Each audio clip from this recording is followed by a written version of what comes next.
Tervitame taas kõiki Jumala kojas Jeesuse Kristuse nimel. Ja täna on mitu põhjust olnud tulla Jumala kotta ja ma sain vähemalt 4 või 5 põhjust, kohe kindlasti neid põhjused rohkem ka, aga üks on see, et täna ka on hingedepäev ja selle mälestusena on ka see küünla põlema.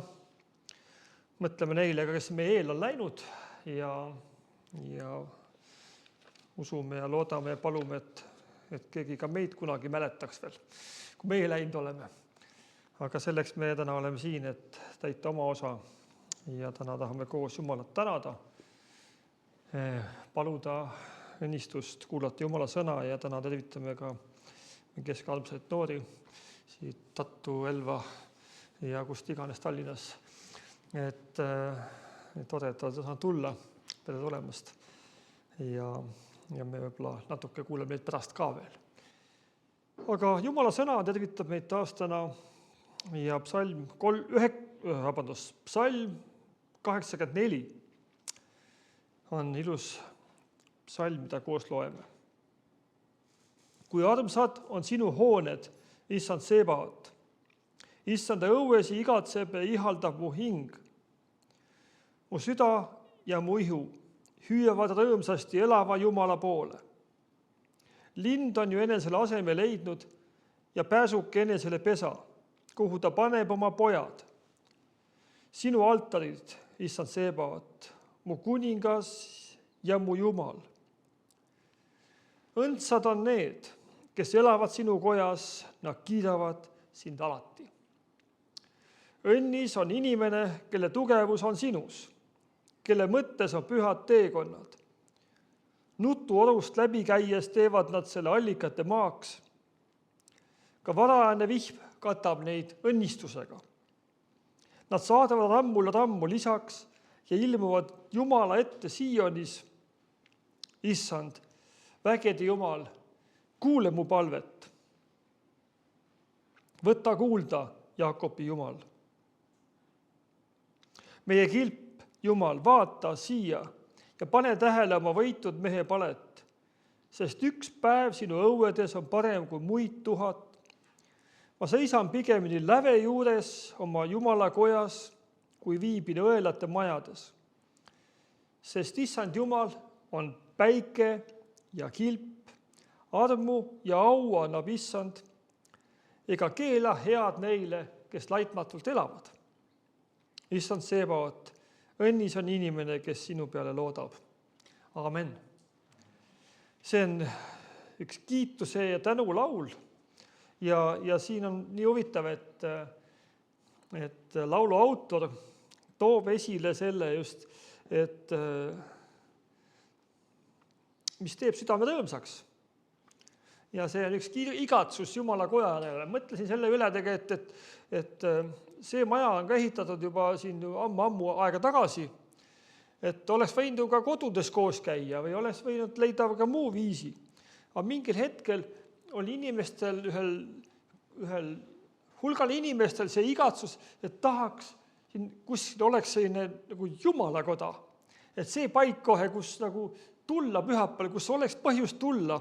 Nad ise sõbrad iga päev ei lähe külla, et nad ei koputa uksele, kui ma nüüd tulin ja kas ma võib-olla pole kodus või kuskil ära läinud, aga Jumala koda võib olla teatud ajal kogu avatud. Ja see on ka tänasel päeval, ka see on miks rõõmu põhjus tegelikult, et meil on see koda olemas ja võime tulla ja see on ka see paik, kus Jumal kuuleb meid eriliselt. Ja sina võid ka täna õnnis olla sellepärast, et ka siin meie mõtetes on ka pühad teekonnad ja meie tugevus on ka, me teame, ei ole mitte enestes, me kuidagi ise ei ole eriti tugevad inimesed ja mõni käib jõusaalis ka võib-olla, mina pole ammu jõudnud sinna enam nagu näha. Aga et issandas on meie tugevus. Ja see on see, mis annab ka tugevuse läbi minna erinevatest olukordadest. Ja see on nii huvitav, kui see laulu autor ütleb ka nutu orust läbi käies, teevad nad selle allikate maaks. Et me vahel mõtleme, et miks minul nii palju kannatusi on, nii palju olukordi, mis nagu vajab nutma teisse kohe. Eelmine nädal võib-olla on ka sul olnud neid asju, mille pärast sa oled nutnud või kurvastanud, aga see on huvitav, et kui me käime koos Jumalaga ka sellistes olukordades läbi, siis see, mis maha jääb, mis selja taha jääb, see muutub kuidagi eriliseks. See on selle allikate maa, kus saavad teised ka osa tegelikult ja selle õnnistuste osa. Et varajane vihm katab neid õnnistustega. Ja nad saavad rammu lisaks ja ilmuvad Jumala kotta. Et see on ka see, et kogedes sellised olukordi, kus me läbi läheme vahel, me näeme, et issand on meid nagu andnud tugevuse, andnud julguse. Ja siis me saame ise ka julgust juurde, teised vaatavad ka, et küll on julge inimene, ma tahaks ka sama julgeks saada. Kuidas ma saaksin koos Jumalaga ainult saada? Ja see on hea nagu, ja Jumal on meie kilp. Ja see igatsus on olnud laulu autori ka, et ma tahaksin sinu kojas, issand, olla kas või seal ukse ääres, ukse juures kuskil. See on palju parem koht, kui olla kuskil õelete majades. Issand on Jumal ja päike ja kilp. Armu ja au annab issand ega keela head neile, kes laitmalt elavad. Ja issand on helde. See on nagu huvitav, et siin on öeldud ka, et issand on päike. Ja me teame, et kui päike paistab näo, siis varjudajad selja taha, nagu öeldakse. Ja see on ka see, mis aitab meil edasi minna ja vaadata nagu issanda peale. Ja loodame, et täna on ka see hea aeg, kus me tunneme rõõmu, naudime seda aega Jumala kojas olles issandaga koos ja teame, et see on paik, kus me võime palvetada teda, tema poole, laulda, kiita ja täna me ka oleme väikese ansamble kokku pannud ja siis me proovime, meil on mitu koosseisu, eelmine kord oli üks teine ansambel ja meil on selline rikas kogudus, et rahvast palju pole, aga tublisi inimesi on palju. Et see teeb rõõmu ja tänu põhjus Jumalale ka selle eest. Aga enne me palvetame ja siis me läheme edasi. Issand Jeesus, me täname sind, kiidame sind ja ülistame sind, issand. Tõesti, me tunneme rõõmustust sellest, et me võime tulla Jumala kotta, issand. Ja nagu psalmistki ütleb, et ma rõõmustasin sellest, kui mulle öeldi, et lähme Jumala kotta. Tänasel päeval issand meil palju rõõmu põhjusi siin kohas olla. Ja issand, me tõesti täname ja kiidame, ülistame sind selle eest, mida sina tegemas oled. Ja issand, sinu psalm õpetas ja tuletas meile meelde ka, et need inimesed ka nutuodust läbi minnes teevad seda allikate maaks. Sina oled meie tugevus, sina annab meile jõudu edasi minna ja tänasel päeval issand, me oleme siia tulnud kokku ka selleks, et kogeda seda, issand, et sina oled reaalselt meie juures. Issand, me tahame tõesti paluda su kätte ka need eespalved, need igatsused, mis me südametes on. Issand, palume ka armsa õe Valli pärast, ka, kes täna on igatsenud tulla siia, ta on plaaninud tulla, aga ta on kõrges vanuses juba ja jalad on nõrgad ja need enam ei kanna enam. Aga issand, sina oled tema juures ka seal, issand, praegusel hetkel ja puuduta, tervendad teda jalad ka tugevaks. Issand, kus tal päevi kingid veel, aga issand, me tõesti täname selle eest, et sina oled tema juures ka seal. Issand, sinu püha vaim liigub, issand, inimestes juures ka, kes täna pole siia jõudnud. Ja issand, me tõesti täname ja kiidame, ülistame sind selle eest, mida sina oled tegemas. Jeesus õnnista armsad noori, kes täna külla tulnud meil on ja issand, ole õnnistamas ka neid, õnnista seda sõna, mida me kuuleme, issand, olgu sinu võidmine ka venna Markus üle ka, issand. Issand, me tõesti täname, Jeesus, et sina oled hea. Sinu heldus kestab igavesti. Issand, palume oma maa ja rahva pärast, palume oma linna pärast, issand, kingi rahu, issand, kingi õiget juhtimist, kingi tarkust valitsejatele. Issand, hoia vaenlased eemal ja kõik need, kes tahavad maha kiskuda midagi. Issand, sina oled päike ja issand, sinu valgus paisku ja saagu veel suuremaks nii inimeste eludes kui ka meie maa ja rahva elus. Issand, tõesti tänu sulle, et sina oled täna meie keskel siin oma püha vaimu läbi. Issand, me ütleme, tere tulemast püha vaim. Tule meie juurde, täida meid oma vaimuga, tee meid tugevaks taas, aita vastu seista kurjale ja issand, et me võiksime olla sinu meelepärased, laitmatud igal päeval. Au ja kiituseks sinu nimele. Aamen. Aitäh. Täna on ka selline osa, et võimalus on tunnistada, kui midagi kellegi südames on, mida Jeesus on teinud tema elus, siis pakume seda võimalust. Kiiremad saavad esimesena.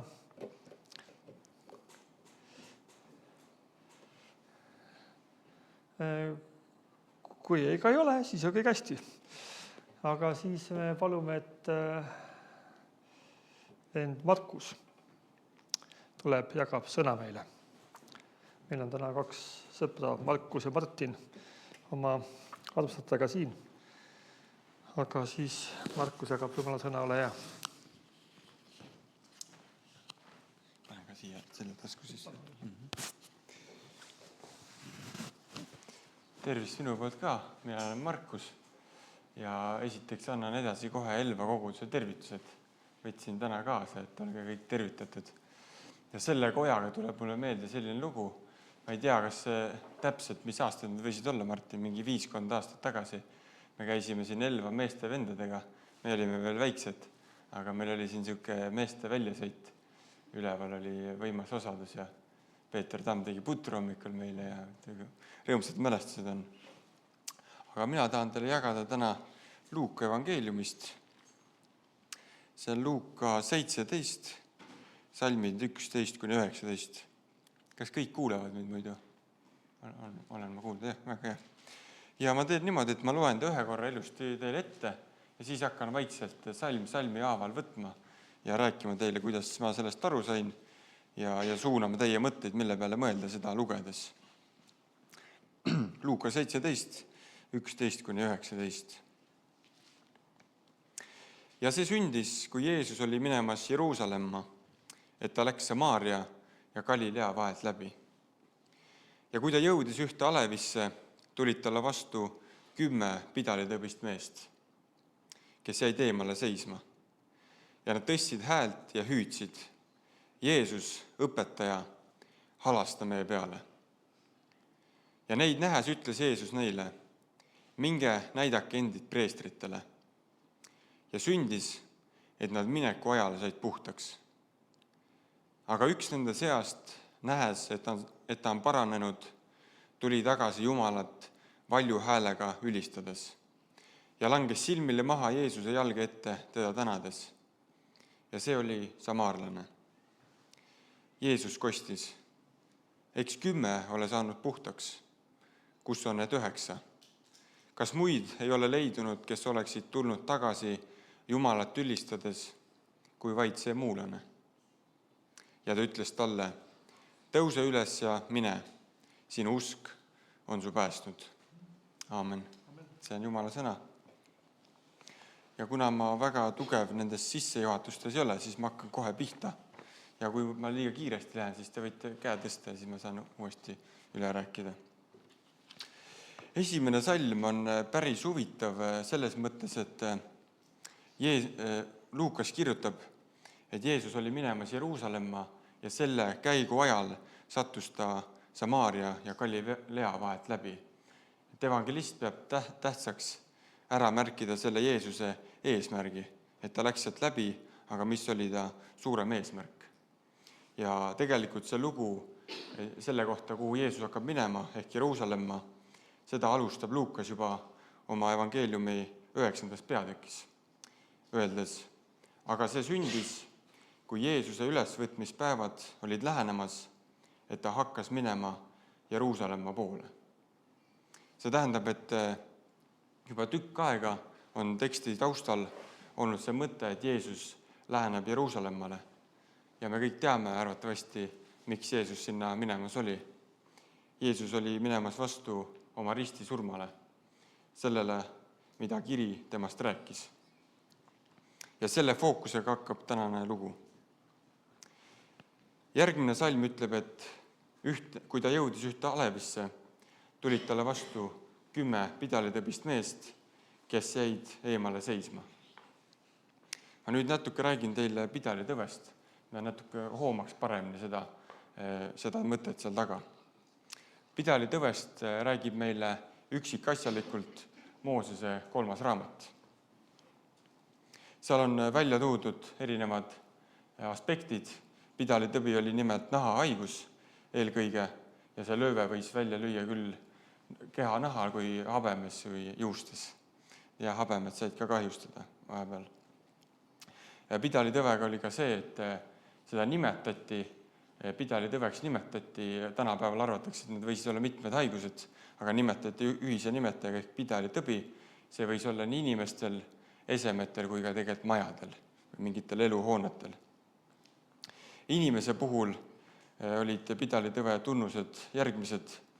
Need tundusid pidalitõve laigud, tundusid ümbritsevast nahast natuke madalamad, karvad olid nendes kohtades muutunud teist värvi, ihul olid need muutunud valgeks, juustes ja habemes, aga kuldkollaseks. Ja lööbelaigud olid siis valged või punakasvalged. Ma tean, see ei ole väga meeldiv kirjeldus, aga ma tahtsin lihtsalt välja tuua, et me võiks paremini mõista, mis nendel meestel, mis tunne neil võis olla. Ja lisaks sellele, et nad mehed pidid selliste päris õudsate sümptomite käes kannatama, ma arvan, tullem oli isegi see, et nad pidid ennast täielikult ühiskonnast ära lõikama. Nad ei saanud enam käia enda tavapärasel tööl, ei saanud perega suhelda ja kõige hullem, nad ei saanud osaleda sellisel tavapärasel jumalateenistusel, olid ka sellest ära lõigatud.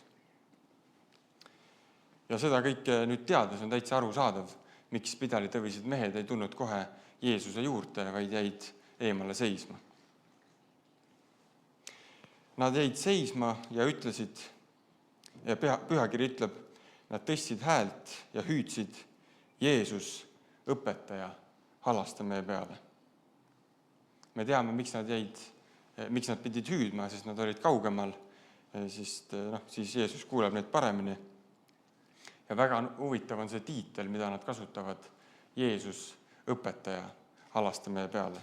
Sellest tiitlist ma räägin natuke hiljem, see on seotud algkeeltega. Aga see, mida nad ütlevad, halasta meie peale, on ka märgilise tähendusega. Mehed ei tulnud Jeesuse juurde sellise jutuga, mida me võib-olla tänapäeval võime kohati kuulda, et tegelikult meie ei ole kõik halvemad, meie naabrimees on veel halvem mees ja temal ei ole mingit haigust, et miks meile on see haigus tulnud. Nad sellise jutuga nad Jeesuse juurde ei läinud.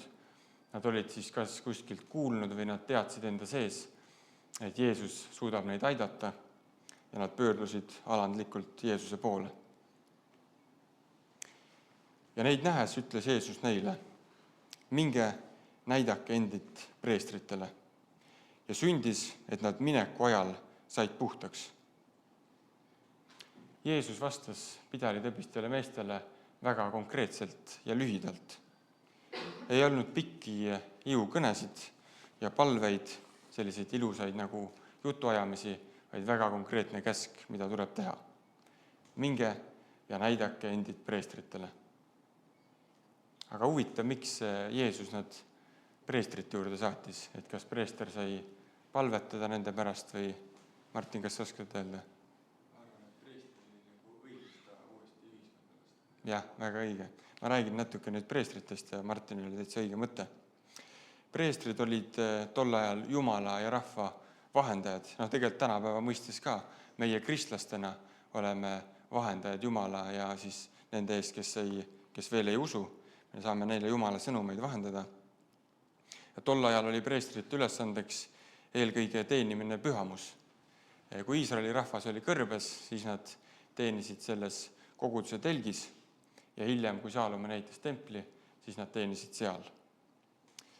Preestrite ülesanneteks oli süüdata rohud suitsutusaltaril, ohverdada ohvriloomi, määratud korra kohaselt ja palju muid ülesanded, mis meil Moosese raamatus on ilusti välja toodud.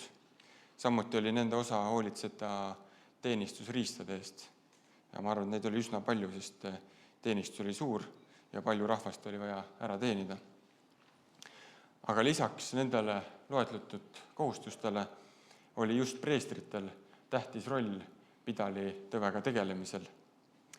Nimelt preestrid olid need, kes vaatlesid inimesi, esemeid ja eluhooneid ja määrasid, tegid kindlaks, kas tegemist oli pidalitõvega või mitte. Ja kui tegemist oli pidalitõvega, siis preestrid pidid andma hinnangu ja selle roojaseks kuulutama. Ja samuti oli preestritel tähtis roll näiteks inimeste puhul, et inimene sai tagasi ühiskonda naasta. Preester sai kindlaks teha, et inimene on terveks saanud ja anda oma heakskiidu. Preestri hinnangul oli määrav tähtsus, kas see inimene sai nüüd ühiskonda tagasi tulla või mitte. Ja käskides meestel preesti juurde minna, austab Jeesus ka Moosese seadust.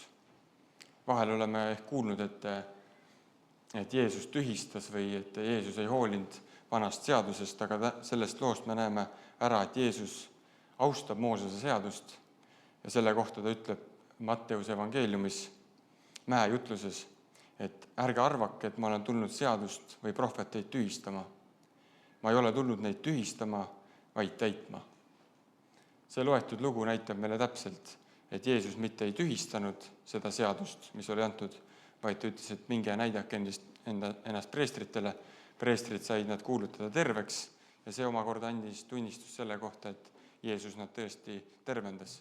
Sest Jeesus oleks saanud nad ka terveks teha ja öelda, et minge nüüd koju rahulikult, aga arvatavasti see oleks ikkagi mingisuguseid jamasid tekitanud seal külades, sest nad ei oleks saanud nagu täieõiguslikult oma armsate pere juurde naasta. Seega Jeesus austab Moosese seadust ja selle käiguga kinnitab tegelikult enda imet, et inimesed teavad, et see tõepoolest nii sündis. Nüüd tulen tagasi selle tiitli juurde. Jeesus, õpetaja, nagu ütlevad need pideletõvised mehed. Ma ei ole nüüd mingisugune algkeelte teadlane ja pastor Margo võib mind parandada, kui ma väga mööda panen, aga ma vaatasin internetist Bible Hubist järgi, kuidas sõna õpetaja võib veel tõlkida. Ja seda võib veel tõlkida kui ülemus või pealik. Ja kes me Kaitseväes oleme käinud, Serko teab, Martin teab, ja Margo on ka käinud omal ajal, et hea ülemus on see, kes annab häid ja selgeid ja lühikesi käsklusi, nii et kõik mehed saavad aru, mida nad täna tegema peavad. Ja antud olukorras Jeesus täpselt nii teebki. Jeesus ütleb ühe lause ja kõik mehed saavad aru, mida nad tegema peavad. Ja siin ma tahangi tuua välja nende 10 mehe usu. Nad kõik nimetasid Jeesust õpetajaks või nende see grupp nimetas Jeesust õpetajaks ja nad tegid täpselt nii, nagu Jeesus neile ütles. Ei olnud silmakirjalikkust. Edasi lugedes kirjutab evangelist Lukas, aga üks nende seast, nähes, et ta on paranenud, tuli tagasi Jumalat valju häälega ülistades ja langes silmili maha Jeesuse jalge ette teda tänades. Ja see oli samaarlane. Tekst ütles meil ennem, et kõik 10 meest, kes seal olid, said terveks, said puhtaks, nagu ütleb tekst. See tähendab, et nad said terveks, aga tagasi pöördus ainult üks. See teeb tegelikult 10%, mis on päris kurb, väga väike number. Ainult üks mees otsustas, et ta on õige tagasi pöörduda ja Jumalat tänada. Ja see mees ei olnud mitte juut, vaid samaarlane. Ma nüüd räägin natuke teile sellest, kes need samaarlased olid. Ja miks see nii huvitav on, et see välja toodi, et ta oli just samaarlane. Ja selleks samaarlaste taustaks peame minema veel Jeesuse ajast tagasi. Ma alustan umbes 800 või 900 aastat enne Jeesust.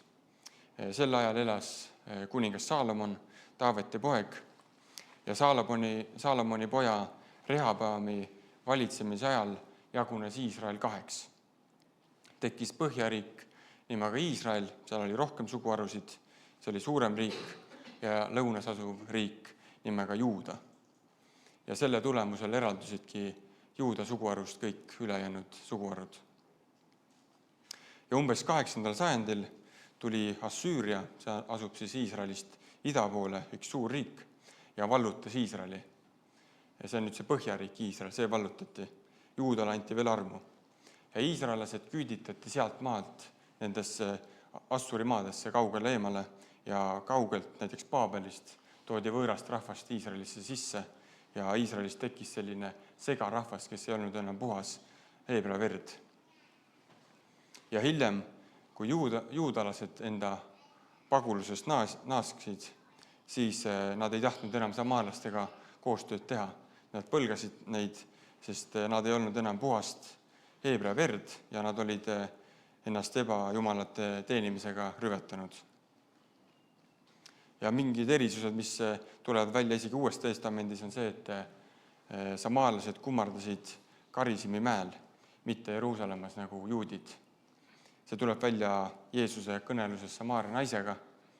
Seal ta ütleb talle, teie ehk siis samaarlased kummardate, mida te ei tea. meie kummardame, mida me teame, sest pääste tuleb juutidelt. Jeesuse kõnest saame aru, et samaarlased olid oma õpetuses läinud eksiteele. Nad täpselt ei teadnudki, keda nad või mida nad kummardavad. Aga tänases loos on huvitav just see, et see, kes tagasi pöördus, ei olnud mitte juut, kes oleks nagu lapsest saati õiges õpetuses olnud, vaid oli samaarlane. Tekst ei anna meile ka mõista seda, palju neid samaarlasi nende 10 hulgas oli. Kas seal oli üks samaarlane, oli seal rohkem, aga seda teame kindlasti, et see tagasi pöördunud mees polnud mitte juut, vaid oli samaarlane.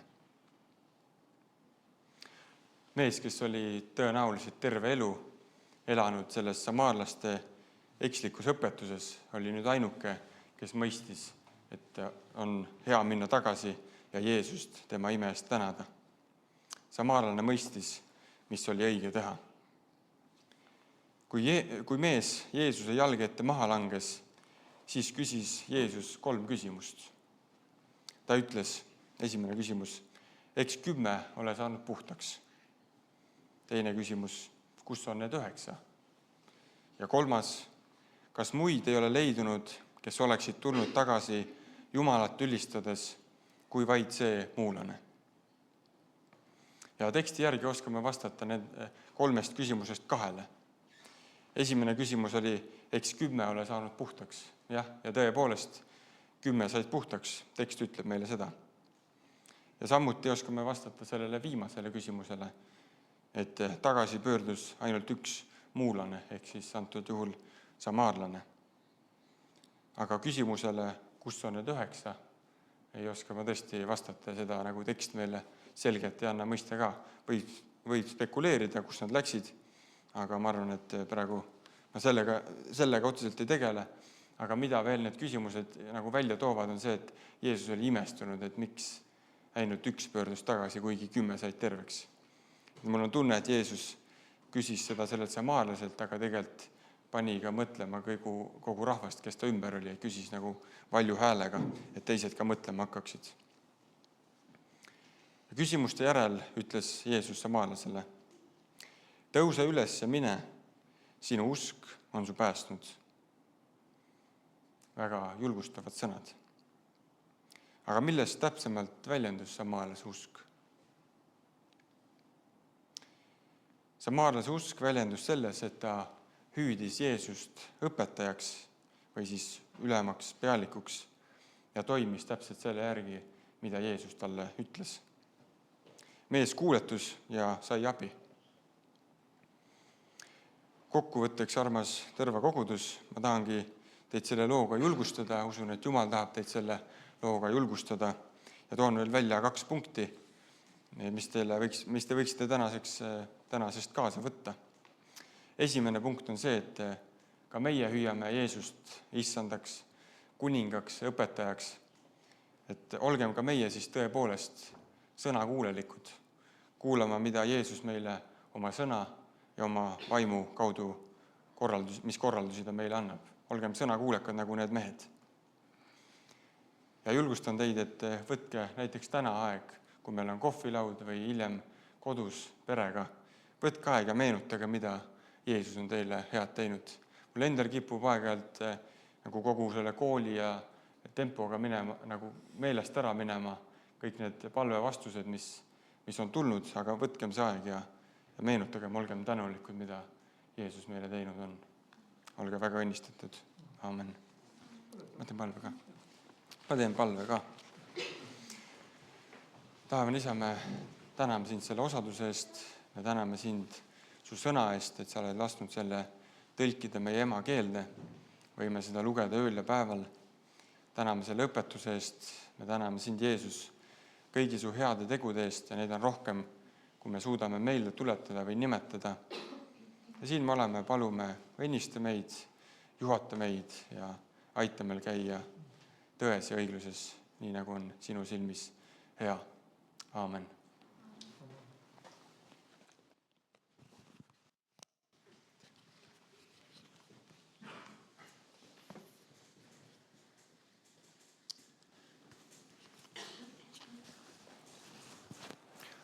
Aitäh, Markus, sõna eest ja see on huvitav, et see lugu nagu räägibki seda, et usk ja tänulikkus kuidagi käivad käsikäes. Et selles mõttes on täna hea, kui me mõtleme sellele üle, mida Jumal on teinud sinu ja minu elus. Ja me saame ka täna tänulikkust väljendada sellega, et öelda Jumal aitäh selle eest. Et see aitäh selle sõna eest ja võtame need mõtted kaasa ka oma igasse päeva. Ja tasub kuulata, mida Jeesus ütleb. Ma ei tea, kas need mehed 9 tükki jäid terveks või jäänud terveks. Seda Piibel räägib meile. Ma usun, et Jumala arm on nii suur, et nad jäid terveks ikkagi. Et vaatamata sellele, et nad ei olnud tänulikud. Aga meil on õppida sellest, et igal juhul on tänulikkus hea asi. Aitäh teile. Aitäh Jumalale ka. Me varsti tuleme ka selle osa, mida Issand on seadnud, ka mäletada tema surma. Mitte ära unustada seda, mida tema on teinud ja see on ka üks tänuväljendus tegelikult ka, et ütleme Issand talle selle eest aitäh, et ta surnud meie eest on meie patud võtnud, ristile kandnud, meid pestud puhtaks oma verega. Aga ennem seda me teated veel ja et ma nüüd numbrid ja asjad sassi ajaks, ma panin kirja nad täna isegi. Et esimene teade on see, et sellel laupäeval kell 8. novembril, vabandust, kell 8, ilus kellaaega, pidu läbi selle saaks juba, aga kell 4 laupäeval on meid kutsutud sügisõhtule. Marju on kutsunud kogu meie pere, kõik, kes täna siin on ja kes iganes. Kell 4 on siis sügisõhtu ja tere tulemast meie keskele. On tulemas külalised, on üllatusi, on head ja paremat ja kõige tähtsam on see, et Issand on ka meie keskel. Tasub jälle Jumala kotta tulla ja olgu sul rõõm sellest, saab siia tulla jälle. Nii et kui ei kannata enam laupäevani ära, tulge neljapäeval juba. Neljapäev kelle 6 on ka võimalus kokku tulla siia. Meie küsimust vastust õhtule ja saame palves olla ja meil paadil viimase korral oleme väga tõsiselt palvetanud tõsiste asjade pärast ja Jumal on midagi tegemas meil linnas ja meie koguduses ja palume, et see võiks esile tulla. Jätkame ustavalt seda osa. Eelteatena siis 14. detsember on koguduse jõulõhtu. Puukiga oma raamatus ära kõik, kes nagu see on nüüd päris meedia seaduste järgi muutumatu aeg. 14. detsember kell 4 on meil kell 16.00. Kes tuleb, sellel on põnev, kes ei tule, peab kahetsema. Et jälle hea aja maha magas Jumala kotta tulla. Nii et siis oleme juba jõululainel ja jõulud tulevad, kui nii äkki jälle see aasta alles olid. Saime okkad välja toast, kuuseokkad, aga siis, et juba novembri lõpus on pesiv advent, nii et valmistugem ka jõuluteks, kuidas rõõmustada teisi ja iseennast ka loomulikult mitte ära unustada. See on nüüd teadete osas nii palju, et 2 nädala pärast koguneme jälle siis 3. pühapäeval kell 3. Issand olgu hoidmas, varjamas ja kui midagi on, siis võtke ühendust ja leiame võimalusi kokku saada ka muul ajal. Nii, on see vist kõik. Ja üks tähtis asi veel.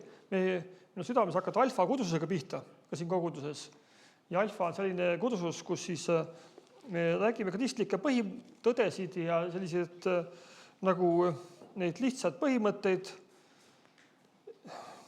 miks ja hästi palju küsimusi on, miks kogudus, kes Jeesus oli, mida me usume, kas Jumal, kuidas töötab, tegutseb, mis on püha vaim ja mitmed muid teemasid veel.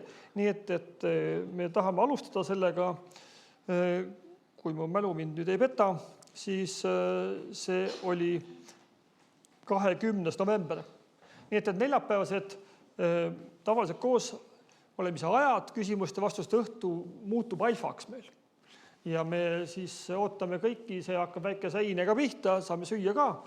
Ei pea kuulama juttu tühja kõhuga, vaid me saame väikse heine ja siis me oleme nende teemade juures jooksvalt ja see kestab siis veebruarikuuni välja.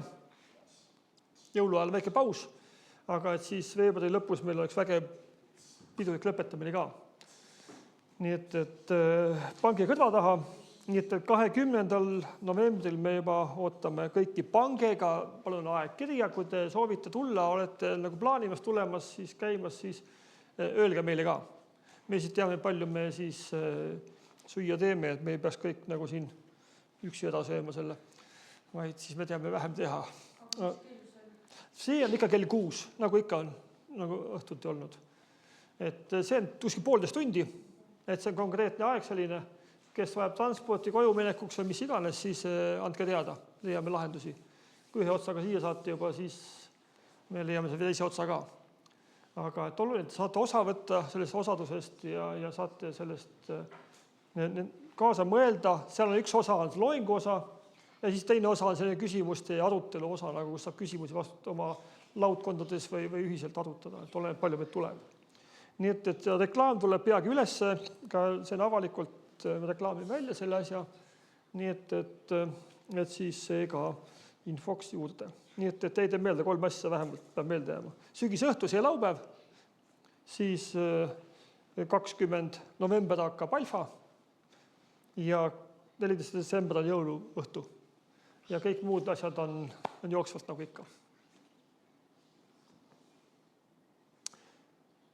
Ma ei teaks, mul nii konkreetne oli, nagu Jeesus oli, kes ütles ühel käsu ainult. Mul oli mitu käsku, aga siin on võimalused pigem mitte käsud. Nii et kui Jumal lubab, siis me kohtume taas esimesel võimalusel.